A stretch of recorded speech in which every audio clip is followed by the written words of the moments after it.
if the vehicle requires the human to still be behind the steering wheel with their eyes on the road and hands on the wheel, it is not self-driving. It is not, certainly not full self-driving. It's, it's a driver assist system. Hi, I'm Esther. And I'm Sean. I write about AI news here at Tech Target in Massachusetts. And I edit Esther's stories.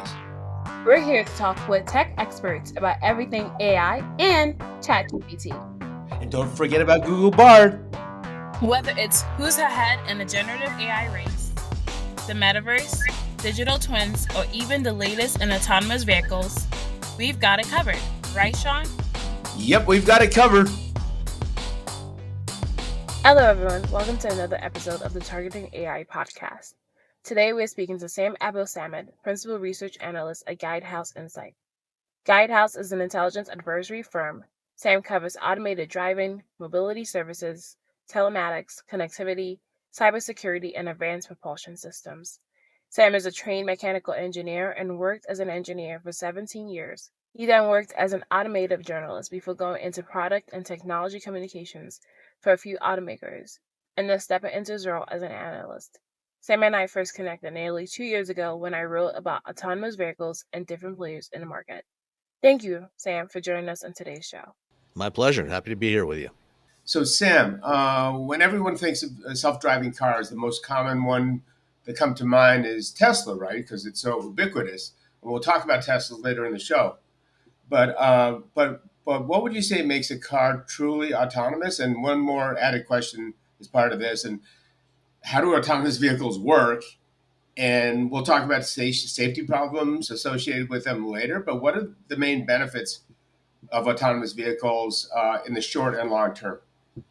So yeah, there's a lot there to unpack. First of all, I actually prefer not to use the word autonomous, because autonomous implies that that the vehicle is capable of just going off and doing whatever it wants to do, which ideally is not the case. Ideally, it should do what you tell it to do. And so within the industry, we actually prefer the word automated driving and automated vehicles. And an automated vehicle is one where a truly, a highly automated, what we call a highly automated vehicle, would be a vehicle where you would give the vehicle a destination, and then it navigates and drives to that destination without any human supervision. So that could be something like a robo-taxi, where a passenger hails a ride using an app similar to what you would do with Uber or Lyft or even a cab. You tell it where you want to go, you get in, and it drives you there and then drops you off. Could also be delivery vehicles. Companies like Neuro are developing automated delivery vehicles, but also some of the other automated driving companies like Cruise and Waymo, and others are Motional, are also using vehicles for doing automated deliveries. The way that these vehicles work is they use a variety of sensors that are installed on the vehicle that are looking outward, looking at the environment around the vehicle. They also use maps, obviously, to navigate. The vehicle needs to know, where the streets are, and be able to develop a route to the destination that you've requested. And you can break down the automated driving system into four main components. I mean, in reality, breaks down in much finer detail, but to generally understand how it works, there's four main components, or four main steps in the process. The first step is what we call sensing and perception. So that's taking the sensor data, which can be cameras, can be radar, the LiDAR, ultrasonic sensors, infrared, thermal imaging sensors, and whatever else anybody can think of, that, as I said, look at the environment around the vehicle, and then tries to understand that environment, make sense of that environment. So it'll do things like taking the camera data and try to do machine vision, apply machine vision to that, to say, there's a car, there's a dog, there's a pedestrian, there's a cyclist, there's a bus. and try to classify everything in the environment and understand where all of those objects in the environment around the car are, just as we do as human drivers. We are constantly, at least hopefully, if you're doing it right, you're constantly looking around, monitoring your environment, and trying to track everything that's there. The next step is prediction. Once you have figured out what is around you, then you have to predict what are all these other road users going to do in the next 3 to 5 seconds. And you need to do that before you can determine what you are going to do. Again, this is something that we inherently do as human drivers, but it actually turns out to be a really difficult problem for software, because what we often refer to as artificial intelligence is not actually intelligent. It's really more sophisticated pattern matching, and it's software has a really hard time with prediction, especially with predicting what pedestrians are going to do. Then once you've predicted what all these other objects around you are going to do, then you have to plan a path through that environment that is going to get you safely from where you are to where you want to be, or at least a path, for the next few seconds. And then it's constantly updating that every tenth of a second or so. Uh, and then finally, once you've planned your path, then you have control, where the computer sends signals to the various actuators to control your brakes, your steering, and your propulsion system to actually make the car go, stop, and steer, and hopefully get you to that destination in one piece. Yeah, that's pretty interesting. Just to do a little bit of a step back. I mean, when we first spoke, when we spoke last time, you said you've always been interested in cars, right? What would you Mhm. say is one of the biggest changes you've seen since you started as a mechanical engineer to now? Yeah. So, interestingly, even though I have a mechanical engineering degree, much of my career over the past 30 plus years has actually been focused on electronic controls and software. And I started off working on anti-lock brake systems, which are kind of a very early precursor to what is being done today. The systems that we had then, the computers that we had available to use to control things like ABS and later traction control and stability control were quite primitive compared to what we have today in terms of the amount of computing power that was available. And the software was also very primitive. Back in 1990, when I started, we were writing basically assembly code, machine language code, that was very, very efficient, very small, because the chips were expensive, and they didn't have a lot of power, so we had to do everything in the most efficient way possible. Today, and also the other thing is, all the systems we were working on in those days tended to work in isolation from each other. So the ABS didn't talk to what the engine was doing. It didn't talk to things like the turn signals. We had four wheel speed sensors and a brake switch as our inputs, to figure out, okay, can the system, be operational right now, and what should it be doing. So it was quite primitive. Today, it has evolved to the stage where, a modern vehicle may have upwards of 100 computers in the vehicle operating all kinds of different things, from the brakes, the powertrain. If you have things like sequential turn signals on your car, there's a computer that tells those LEDs when to fire in sequence. It's a small, low power computer, but there's a computer dedicated to doing just that job. Or if you have heated seats in your car, there's a little ECU that monitors the temperature and makes sure it turns it off if it gets too hot, things like that. And what we're seeing now is a transition towards consolidating all of these distributed computers around the vehicle into a few higher powered computers, and using much more sophisticated software that allows us to make it easier to do things like actually update the software. When I started, the software for the ABS system in the 1990s was basically essentially burned into the chip. When it was manufactured, the chip was manufactured with the code that ran the ABS permanently encoded in there. So once it was put in a vehicle, you could never update that software unless you actually took out the chip and replaced the chip. Today, we have vehicles that have over-the-air software updates, and so they use flash memory, something that didn't exist in 1990, or at least not in any way that it was usable in a vehicle. And so now you can continuously be updating software in the vehicles, and this is something that uh, we started seeing in the mid 2000s with some of the early connectivity systems like GM's OnStar, their telematics systems, to update those things. But starting in 2012 when Tesla introduced the Model S, they actually made it possible to update all of the systems in the vehicle. And so now this is becoming an expectation in new vehicles. So the whole business model has changed from, for 100 years, manufacturers would design, develop, build, and sell a vehicle and then forget about it, except for selling some service parts over its lifespan. And they would move on to developing the next generation of that vehicle. They would never do updates on an existing vehicle. But that's no longer the case. Now we're continuously updating software in the vehicles and shipping that out over the air.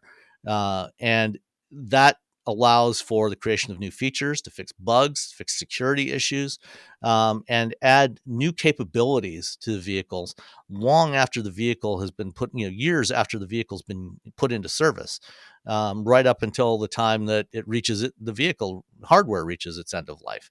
So that's probably the single biggest change, and it's this whole concept of what we call the software defined vehicle. That's pretty cool. I mean, a lot of people are familiar with that with the Tesla being so popular. It's now becoming pretty common to have this over the air stuff. Probably expected from other manufacturers of EVs and regular cars as well, right? But Mm-hmm. anyway, what are some of the best or most viable enterprise applications for automated vehicles or self driving vehicles? Yeah. So there's probably two main areas, that we'll see some of the initial, or we're actually already seeing some initial deployments of automated vehicles. One is robo taxis, and if you live in certain cities today, if you live in San Francisco or Phoenix or Austin, Texas, you can, or if you're particularly in China and in several cities in China, consumers can get an app and you can hail a ride in a robo taxi. So you can sign up for Cruise or Waymo in San Francisco, or in Phoenix or in Austin, and uh, use that app just like you would use an Uber or Lyft app to request a ride during their hours of service.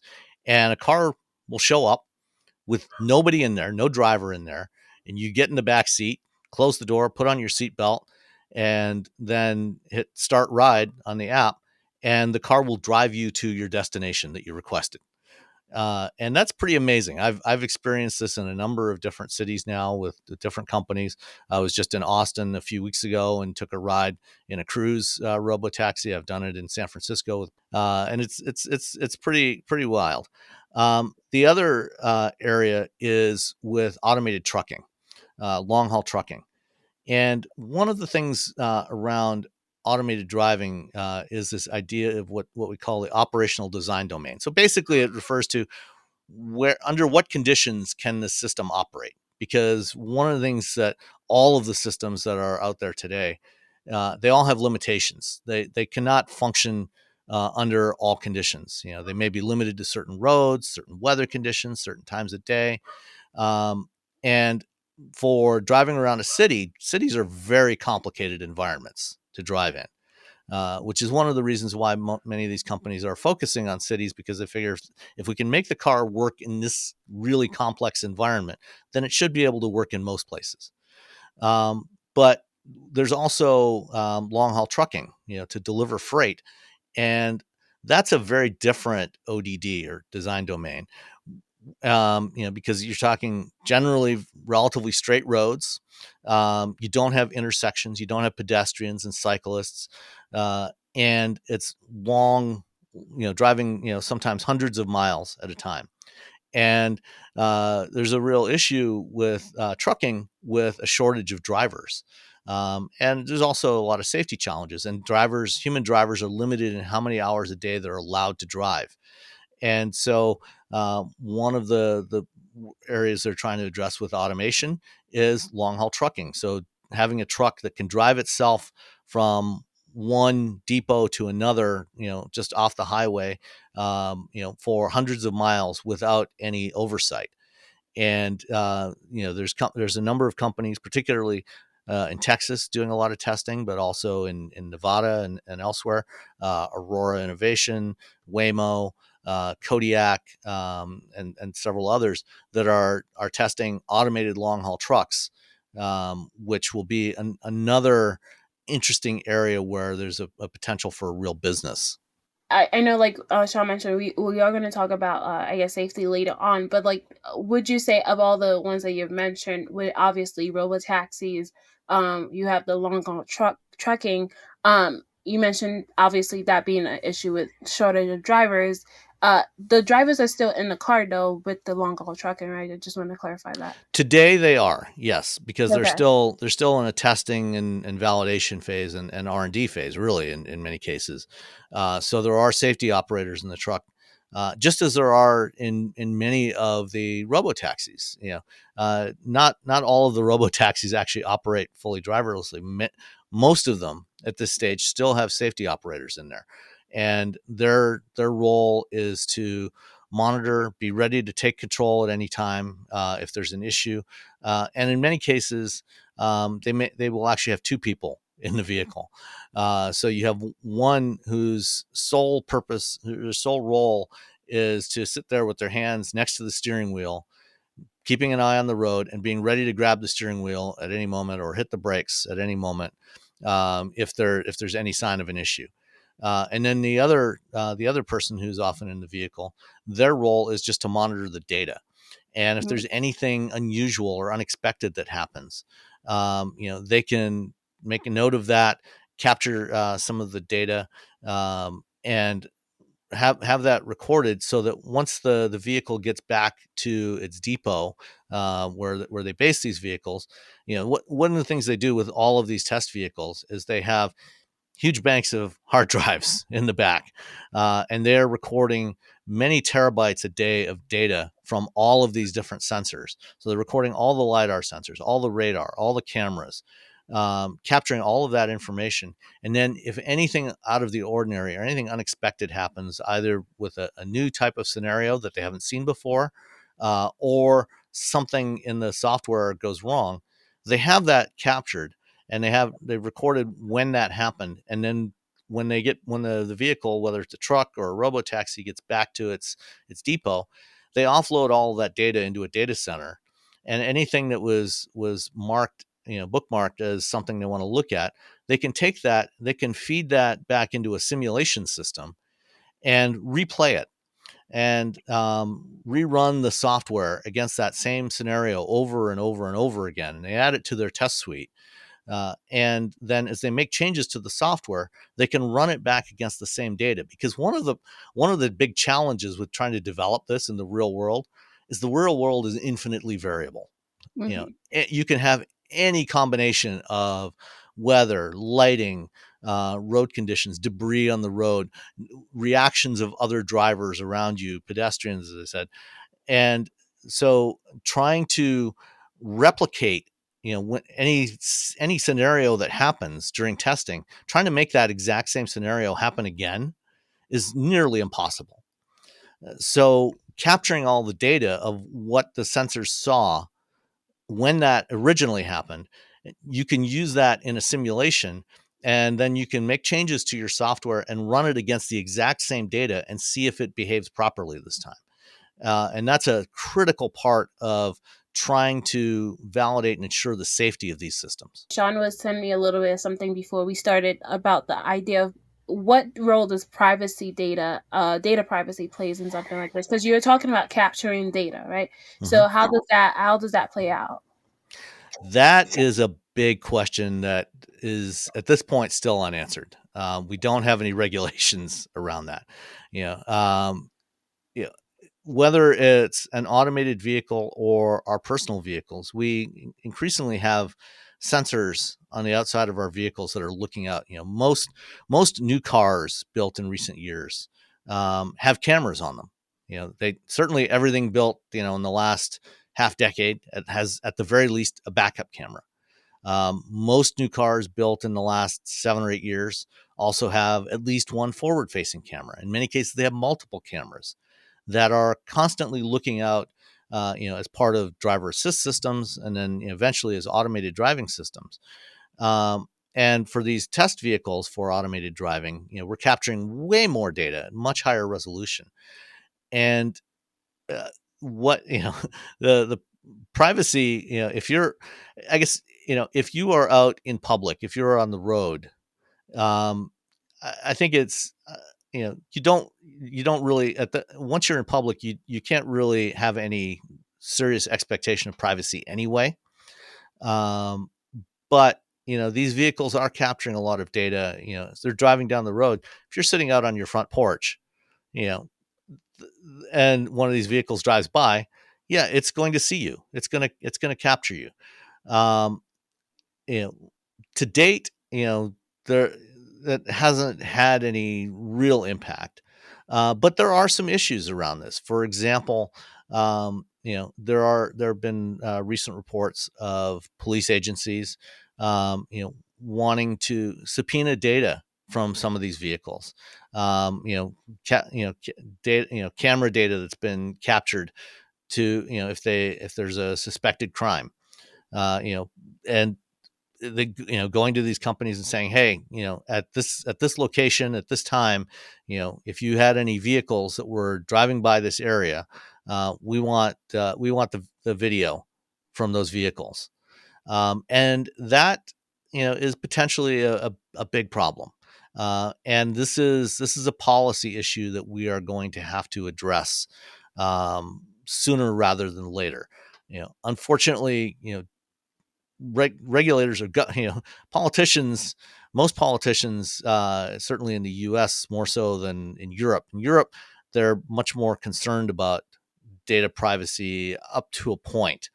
Um, you know, Here in the U.S., there's been much less effort at trying to ensure data privacy for regular people, and that's an issue that we're going to have to address soon, with all of these automated vehicles hitting the streets. Regulation has always been a big problem when it comes to anything Mhm. um, in the US. Would you say that we are where you thought we would be compared to 10 or 20 years ago when it comes to automated vehicles? Um, I would say, for me personally, yeah, we're probably about where I thought we would be. I would say, for a lot of people, there were a lot of expectations. If you go back to 2013, 14, 15 timeframe, there was a lot of hype around automated driving. There was a lot of people making huge claims that, yeah, we're all gonna be riding around in robo taxis in 2018, 2019, and obviously that isn't happening yet. We're nowhere close to that. Um, and but I've always been, as an engineer, I've always been a bit more skeptical about, because I've worked on, certainly not these exact systems, but safety critical systems for a long time, and I understand how hard of a problem this actually is. There's there's this idea of a 90-10 rule in engineering projects. The first 90% of the project, takes you 10% of the effort, and the last 10% takes you 90% of the effort. And I think in the case of automated driving systems, it's probably more like, 95-5 or even 99-1. And because there is so much going on with the software is so complex, and you've got so many sensors and actuators on these vehicles, ensuring that they are operating correctly is an incredibly difficult challenge. And there were, in the mid 2010s, there was some big progress that was made on machine vision systems, on neural nets, and things like that. That everybody thought, oh, this is the solution. This is going to get us there. And it turned out that while a lot of progress was made, there was a lot of limitations that they still didn't understand of those kinds of systems. And so they're still trying to overcome a lot of those challenges. And I think it's going to be closer to 2030 before we see a lot of automated vehicles running in a lot of places. And even then, the idea of what's sometimes referred to as a level 5 automated vehicle. The Society of Automotive Engineers has developed a classification system for vehicle automation that goes from level 0 to level 5. Level 0 is a vehicle that has no automation on it at all. It's completely manual. Level 1 is a system that has some basic assistive systems like cruise control, adaptive cruise control, lane keeping assist, blind spot monitoring. Level 2 starts to combine some of those systems where you can use adaptive cruise control and lane centering together in similar to what you have today with systems like Tesla's autopilot and even their full self-driving for that matter, along with systems like GM Super Cruise and Ford's Blue Cruise. But those systems still require the driver to be attentive, paying attention, in some cases, even having their hands on the steering wheel, like with Tesla systems. You have to have your hands on the wheel. You have to have your eyes on the road and be ready to be fully in control at any moment. And then, so that's what referred to sometimes as a hands off, eyes on, brain on system. And then as you get up to level four is the first level where you can actually go fully brain off. So level 3, you can go eyes off, but you still have to be awake and attentive. So it's hands off, eyes off, brain on, and be ready to take control when the system reaches the limits of its capability. At level 4, that's where you're talking really automated, but within some limited operating domain. So it might be only on certain streets or certain times of the day, or certain locations, and that that's what we see today as level 4 systems like Waymo and Cruise and Motional and others. And then level 5 basically is the same thing but without any limits on where it can operate or when it can operate. And that's a vehicle that you can just tell it to go, and it can operate anywhere, anytime. Level 5 is something that, back in 2016, Elon Musk said, they'd have level 5 on Teslas in about 2 years. So 2018. And that was a lie then, and it's still a lie today. I don't think we are actually likely to get level 5 vehicles that can operate under any and all conditions for maybe ever, but certainly not probably until the late 2030s at the earliest. But what we will have is vehicles that can operate in certain defined conditions, like automated trucking or urban robo taxis or delivery vehicles. Okay, So no so flying cars soon, right? No flying cars soon. No, and frankly, if it flies, it's actually not a car; it's an aircraft. well, So, actually, I did want to touch briefly on other kinds of automated vehicles. Like ferries, boats, planes, etc. mhm. Late, I don't know, not right now, but I've got this question about. All right, so you have Waymo and Cruise doing autonomous taxis, taxis to some extent. You have other testing going on, and there's some accidents. There's even been some fatalities. There's also protesters, some protesters putting traffic cones on top of the cars. Then there's been critics like Esther wrote about the prominent Tesla critic who rode with the Tesla investor and so on. So the protesters are saying that the cars do all kinds of, automated cars do block buses, block emergency vehicles, dangerous to human and animals. And so we'd like to hear your thoughts on this kind of opposition to these partially self or completely self-driving vehicles, and what kind of middle ground can the manufacturers find with the critics and the protesters. Yeah. So there's a number of different issues in there. You referred to Dan O'Dowd. He's prominent. He was the founder of not Green Hills, Wind River, I think Wind River Software, and he's got a something called Project Dawn, and he's been a very vocal critic of Tesla, as have I. I think Tesla is a company that's done amazing things for making electric vehicles appealing to consumers and really popularizing electric vehicles. And they've done a great job on a lot of areas like over-the-air updates and charging infrastructure. But I think that they have been utterly reckless and irresponsible in their approach to automated driving by putting experimental software in the hands of average consumers that are not trained in how to properly test and evaluate this kind of safety critical software. And also, uh, you know, they, the way they brand their features like autopilot and full self driving. You know, if the vehicle requires the human to still be behind the steering wheel with their eyes on the road and hands on the wheel, it is not self driving. It is not certainly not full self driving. It's it's a driver assist system. And to call it full self driving, the way the branding that you use for any of these kinds of technologies is really, really important because it creates an implication in the consumer's mind of what the capabilities are. Calling something self driving implies that you don't have to pay attention. And that is absolutely not the truth. And you read the instructions before you engage full self driving. It says you have to keep your hands on the wheel and eyes on the road. And Tesla does a poor job of ensuring that. I think they've been irresponsible in that. And their approach to trying to do it on the cheap, using cameras only, and not using other sensors, I think is also irresponsible, particularly with consumer vehicles.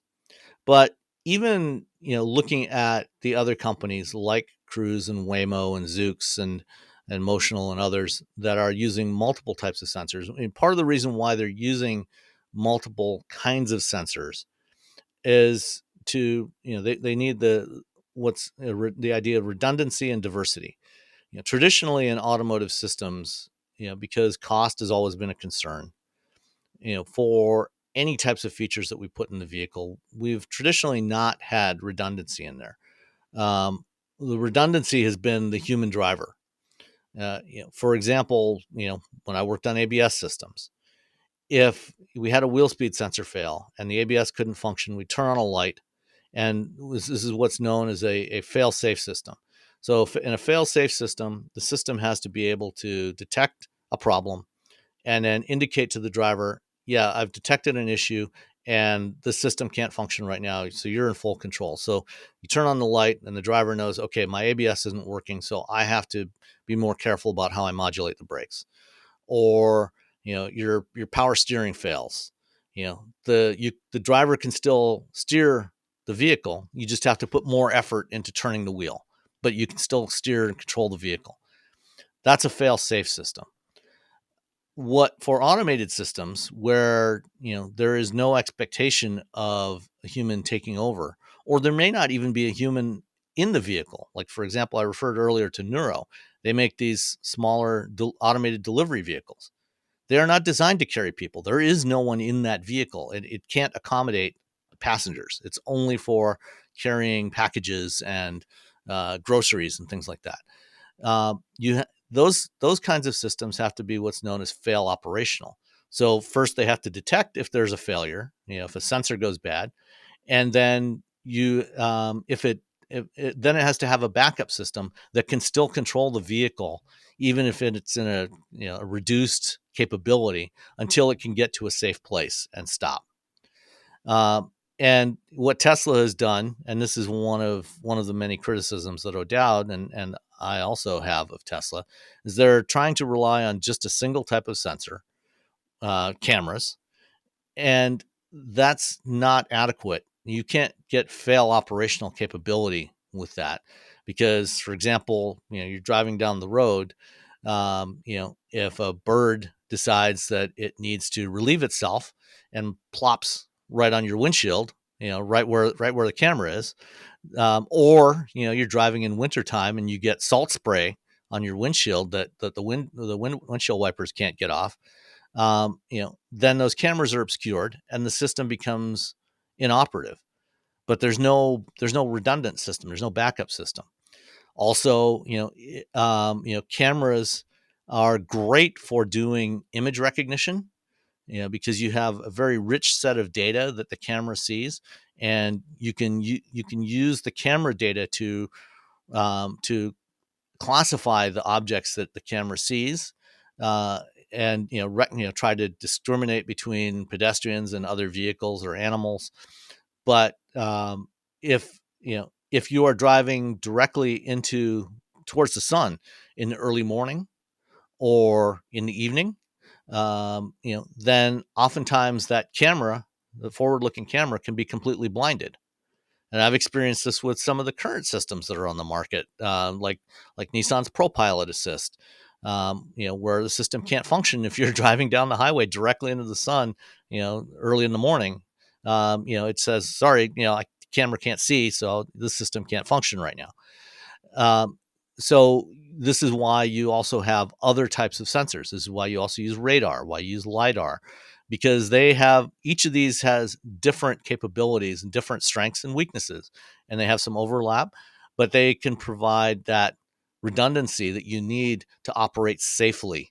And part of why you need all this is because I talked earlier, software doesn't work the same way as the human brain does. It does not perceive the world the way our brain does. A lot of proponents of camera only systems talk about, well, humans drive with just their eyes. So, all your eyes are just a pair of cameras, feeding into your computer, which is your brain. But it's not that simple. That's a radically oversimplistic view of the way that we as human drivers function.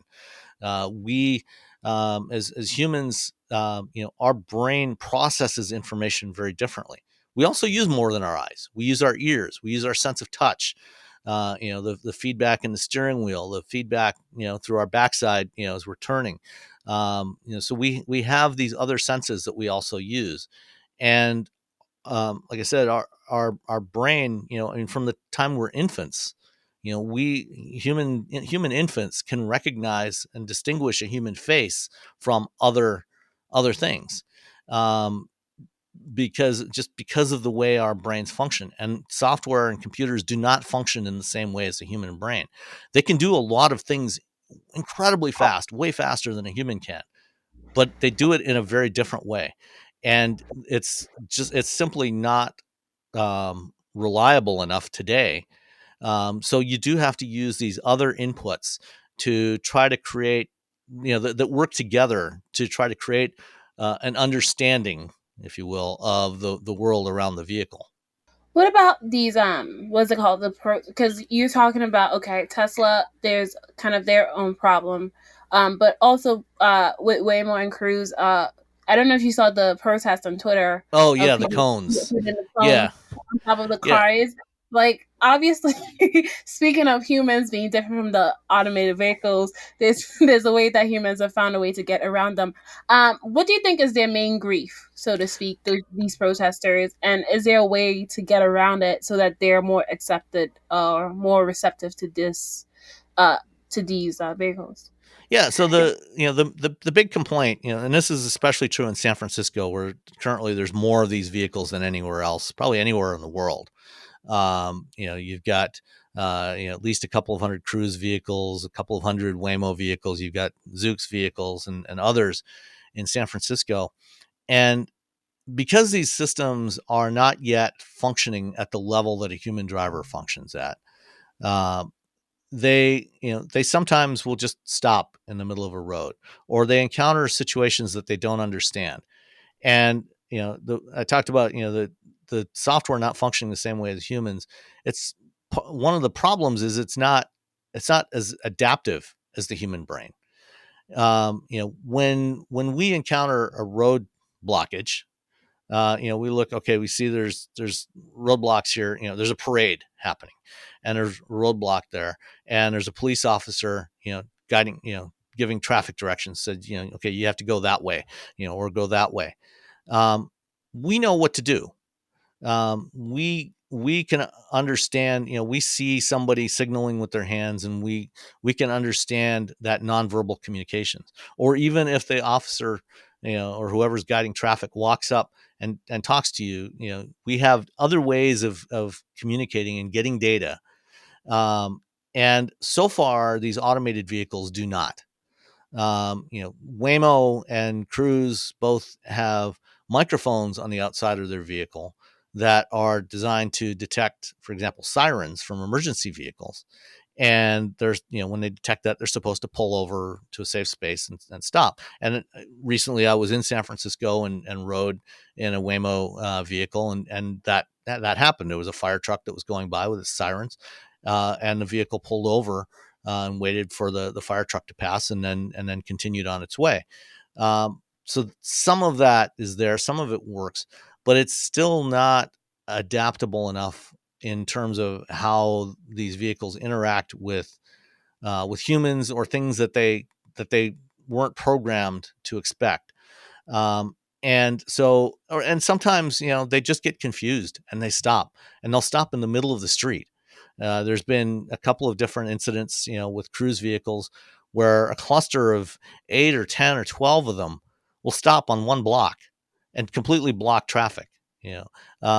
And so people in San Francisco, whether it's, regular residents of the city, or emergency responders, or the municipal transit agency, they're they're getting frustrated because these vehicles, one of the reasons for one of the original reasons for moving to automated vehicles is to try to reduce traffic congestion. If you can get people to use shared automated vehicles and get personal vehicles off the road, you can potentially move more people with fewer vehicles. And so you should be able to have less congestion. But what we're seeing right now is actually the opposite. Because these vehicles are still not mature enough, they get into situations that they don't know what to do, and then they're blocking traffic, um, and actually making the situation worse instead of better. And so this is why you have, the MTA and police and fire agencies, going to the California Public Utilities Commission and say, we don't want you to give a permit for these companies to expand their services, because right now, with the number of vehicles they have, they're already causing problems. And for residents of the city, we've seen them start to do things like, when a vehicle is sitting there stopped for whatever reason, they'll go up and put a traffic cone on the hood of that vehicle, which for some reason is apparently causing the vehicle to get confused, and then it doesn't move. And so it gets essentially disabled without actually damaging the vehicle. And I understand the frustration of those people, and they are legitimately frustrated, because I think in some ways these companies are rushing to get these systems commercially deployed, because they've been working on this for so long that their investors are starting to get impatient. They want to start generating revenue, because investors in the automated driving space have already pulled back significantly, and quite a few companies have already gone out of business because they couldn't raise more money. And so those that still have some money are trying to get to a point where they can start generating significant revenue so they can fund themselves, because they know they're not going to be able to raise much more capital. Um, and so they are putting vehicles that really aren't ready for prime time on the streets, where instead, they should be probably continuing to test with safety drivers on board, rather than driving. If these vehicles were still running with safety drivers, the human, instead of the vehicle getting stuck, the human could just, disengage the system and drive it back to the depot and figure out what's going wrong.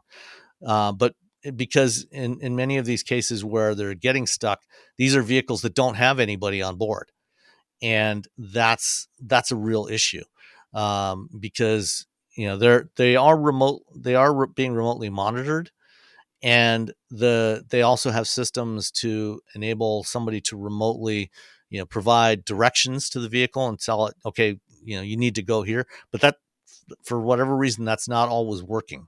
There are times when the vehicle gets stuck and the remote controller can't get it to move, and if there's nobody there to step into the vehicle and take control, then that's a problem. And I think you know the companies are, they want to have the driverless vehicles out there to try to build trust with consumers, to say, look, these things are running without drivers, and they're not getting into crashes.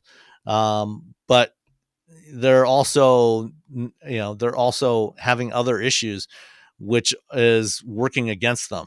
So I think they, from a trust building perspective, they would probably be better off to slow down and keep more safety operators in the vehicles.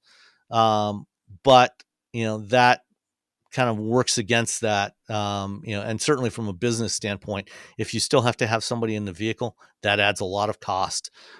So they've got multiple conflicting needs going on, that's driving this and causing the residents of San Francisco to get really irritated. I'd like to switch gears a little bit, no pun intended, and ask you, what do you drive, Sam?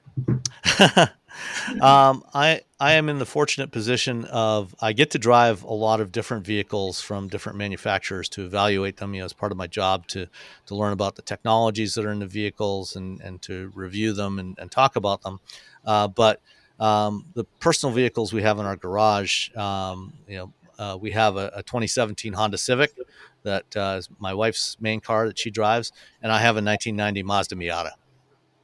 So, Oh, so as someone who Wow. talks about connected and automated vehicles all the time, I drive something that is completely unautomated, completely manual, and totally disconnected, and so that allows me well, to decompress from so my I have job. a follow-up question about that. I drive a Subaru WRX 6-speed stick shift.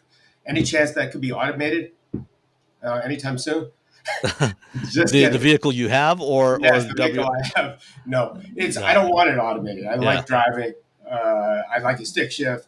I like good amount of horsepower. I mean, the question for me is, So when is the WRX going to go electric? yeah.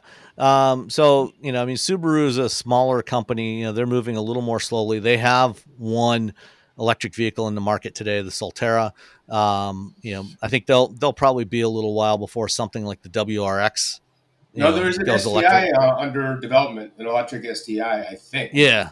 But, Jeep, for example, was recently demoing, a fully automated version of the Grand Cherokee, so automated off-road driving. So, I think, we will see various levels of automation, coming to a lot of vehicles over the next decade. And this has been one of the interesting transitions, because full automation, like robo taxis, is taking so much longer to develop. What we're seeing is automakers taking some of the technologies, some of the things they've learned from developing fully automated systems, bringing that down to driver assist systems to make those systems more capable, and starting to utilize some of those sensors. So we've got vehicles on the road today with LiDAR and imaging radar, that are more capable than they were several years ago, and should hopefully be safer as well. So, talking about safety, and by the way, we hope that sports cars stick around for a while. Do you foresee a future when automated vehicles can be pretty safe and can cut down on, because in the human driven automobile world, we have carnage on the roads. Mm-hmm. Okay, we have crashes that kill tens of thousands of people a year. I call them crashes because they're most of them are avoidable, not accidents. So I think, in my view, one of the promises of automated vehicles is, in some distant future, it could be a century away, is reducing that carnage. So getting back to everyday safety, when do you see, or do you see any point where we can have safe automated vehicles for the most part? for commercial and personal use.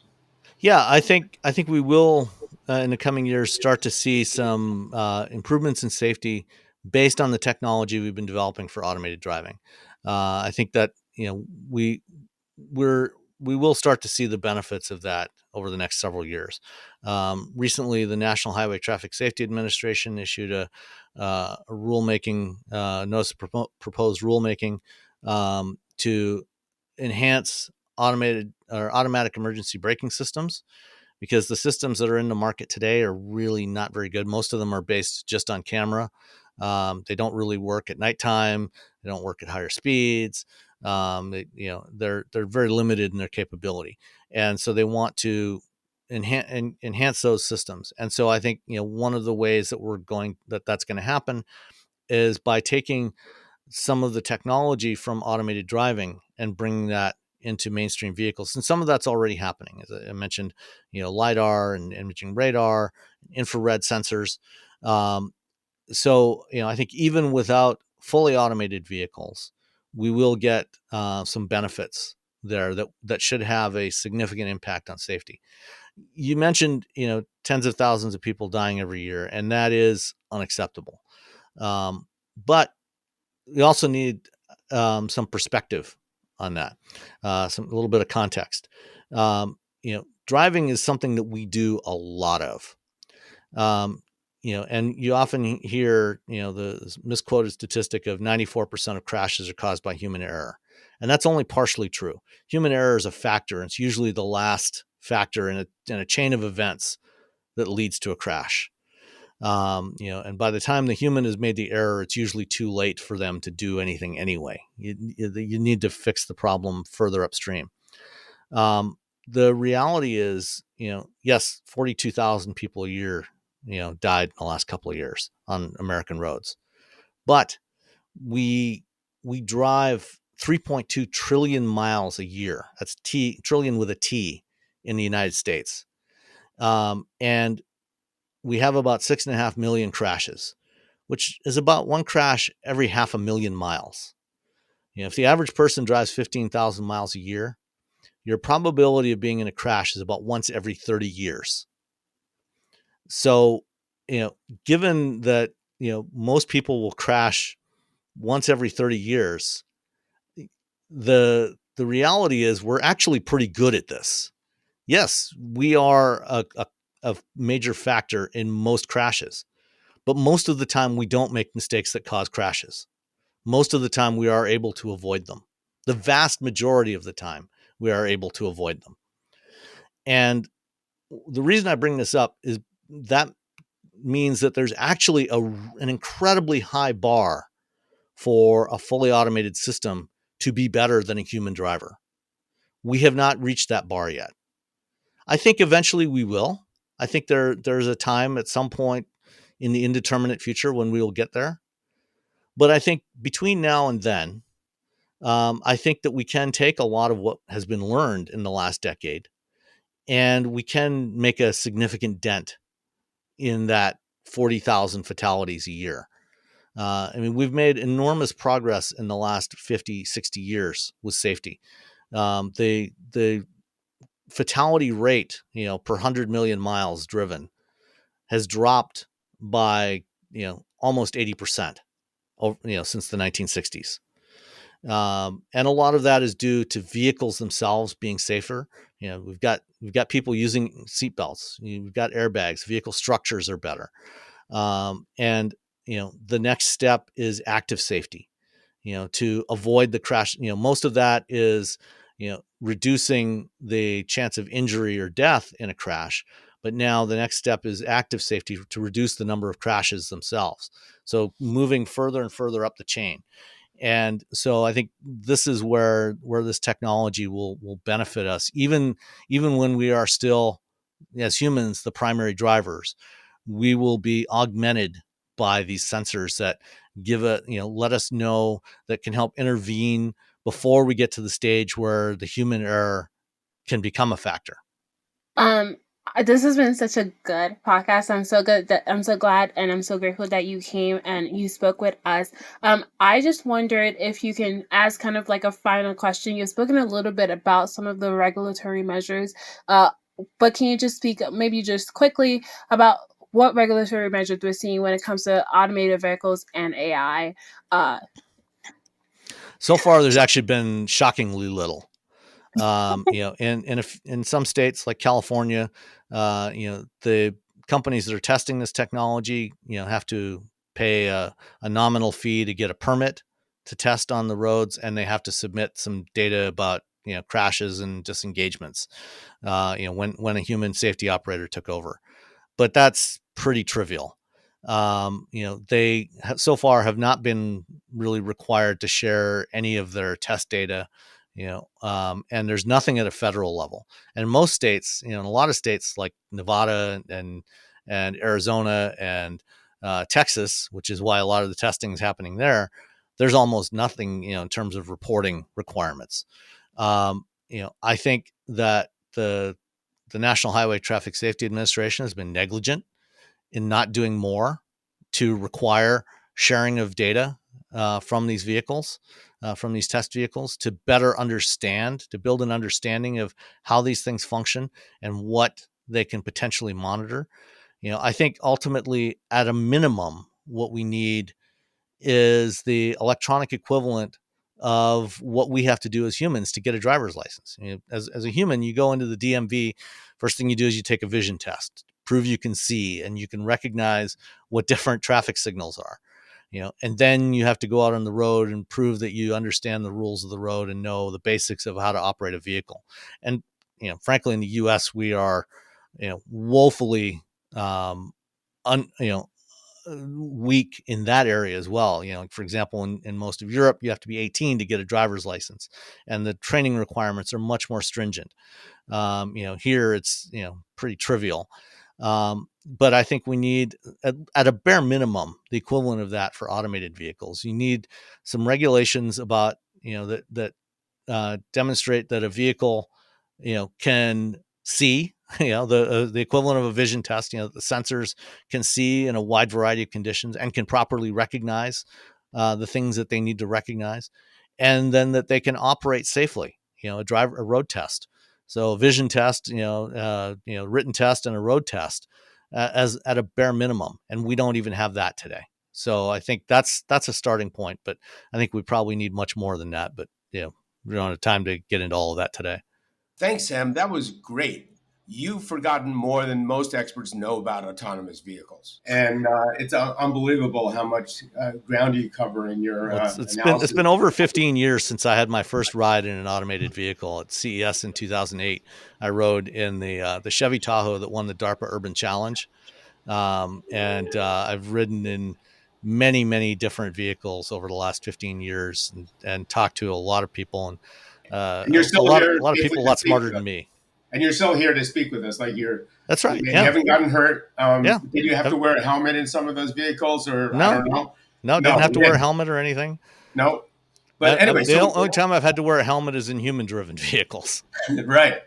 That would be that road race you're talking about, probably the Northern African road race there, or any kind of rally races. Yeah. But anyway, for our listeners, if you want to check out Sam's research on automated vehicles, please go to guidehouse.com, and also check out Esther's stories on autonomous or automated vehicles on Tech Target's news website.